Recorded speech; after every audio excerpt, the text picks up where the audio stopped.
윤석열 대통령은 2021년 대선 후보 시절에 대학생들과 대화를 하면서 이런 말을 한 적이 있습니다.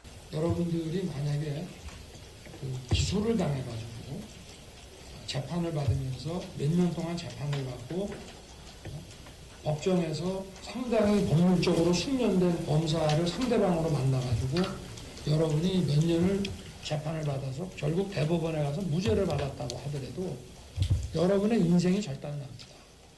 그런데 지금 윤석열 정권의 정치검찰이 이를 야당 대표에게 그대로 실천을 하고 있습니다. 객관 의무 위반, 증거 왜곡 등 야당 탄압을 위한 일그러진 검찰의 행사는 대한민국 민주주의와 법치주의의 근간을 위협하고 있습니다. 대표적인 사례가 이재명 대표에 대한 위증교사 사건입니다. 검찰은 이재명 대표가 2018년 12월과 2019년 1월 김진성 씨와 전화통화에서 약 17년 전 상황에 대해 허위의 진술을 교사했다라고 주장을 하면서 이재명 대표를 기소했습니다.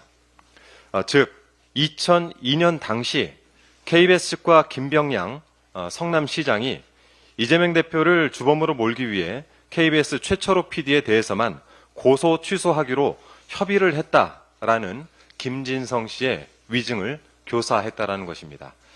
하지만 이를 정말 위증교사라고 할 수 있을지 지금부터 하나하나 좀 따져보겠습니다. 우선 이재명 대표는 통화 당시 위증을 교사하지 않았습니다. 즉 위증을 요구하지 않은 것입니다. 이재명 대표는 그냥 있는 대로 기억을 되살려서 안 본 건 얘기할 필요는 없다라는 취지의 발언을 12차례나 반복을 합니다. 전체 통화를 들어보면 허위 진술을 교사한 것으로 볼 수 없다는 점을 쉽게 확인할 수 있습니다. 그리고 이 사건은 법리적으로도 위증교사가 될 수 없습니다. 일단 2002년 당시 KBS 측과 김병양 성남시장이 고소 취소를 협의했다는 점은 이미 확인된 사실입니다. 고소 취소 협의 후에 약속까지 받았다는 2002년 최초로의 법정 증언이 있었고 또 고소 취소를 협의했다는 취지의 당시 KBS 관계자들 법정 증언이 이번 위증교사 사건에서도 있었습니다. 김진성 씨가 김 시장의 고소 대리인이자 비서실장격 수행 비서로서 김 시장과 내밀한 사이였기 때문에 이를 모를 리가 없습니다. 즉 허위의 진술이 아니므로 위증교사 역시 성립되지 않습니다. 또한 김진성 씨는 이재명 대표를 주범으로 몰기 위해서 라는 증언을 한 적이 없습니다. 이재명 대표가 그런 부탁을 한 적도 없거니와 또 설령 부탁을 했다 해도 이는 실패한 교사로서 위증교사죄가 성립될 여지가 없는 것입니다. 김진성 씨는 오히려 협의가 이재명 대표를 주범으로 몰기 위한 게 아니었다라는 취지로 증언을 합니다. 결국 김진성 씨는 이재명 대표가 원하는 것을 하나도 들어주지 않은 셈입니다. 그런데도 검찰은 중요 발언 내용을 누락하고 맥락을 왜곡해서 이재명 대표를 기소했습니다. 무조건 유죄라는 결론을 정해놓고 끼워 맞추기식으로 기소를 하다 보니까 공소장이 거짓 시나리오가 되어버린 것입니다.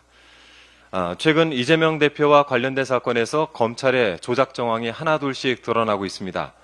연어회 술파티 및 허위 진술 세미나의 존재를 짐작하게 한 쌍방울 법인카드 결제 내역, 김용 전 민주연구원 부원장의 무죄 가능성을 확실하게 보여준 구글 타임라인 감정 결과까지 현재 검찰의 모습을 보면 비밀이나 잘못한 일이 드러날까봐 두려워서 벌벌 떤다라는 사자성어로 장두노미라는 표현이 있는데 이것이 딱 들어맞는 표현이 아닌가 싶습니다. 우리는 여기서 단순하지만 분명한 진리를 다시금 깨닫게 됩니다.